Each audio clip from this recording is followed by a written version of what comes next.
រដ្ឋាភិបាលតែងតែផ្តល់ជំនួយផ្សេងៗដល់ប្រជាពលរដ្ឋតាមរយៈកម្មវិធីសុខុមាលភាពសង្គមជាច្រើន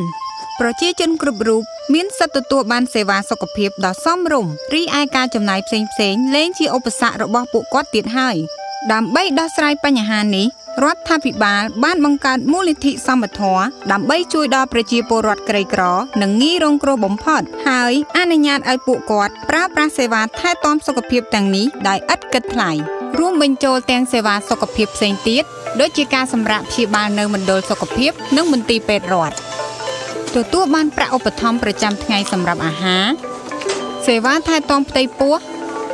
ជំនួយផ្នែកហិរញ្ញវត្ថុនិងទទួលបានសេវាជំនួយសង្គមផ្សេងៗទៀតក្រោមកម្មវិធីជំនួយសង្គមរបស់រដ្ឋាភិបាល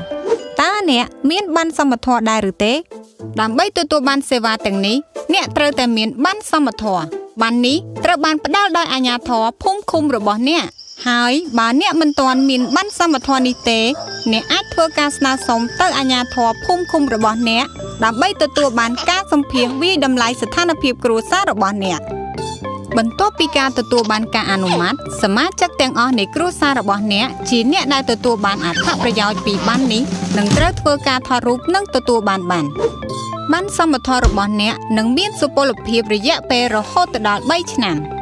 ប្រសិនបើអ្នកឬសមាជិកគ្រួសាររបស់អ្នកត្រូវការទៅមន្ទីរពេទ្យប៉ុន្តែអ្នកមិនមានប័ណ្ណសមត្ថៈនិងមិនមានថវិកាបង់ថ្លៃពេទ្យបានអ្នកអាចដាក់ពាក្យសុំប័ណ្ណអាទិភាពជាមួយភ្នាក់ងារកំណត់អត្តសញ្ញាណកម្មគ្រួសារក្រីក្រនៅមន្ទីរពេទ្យបាន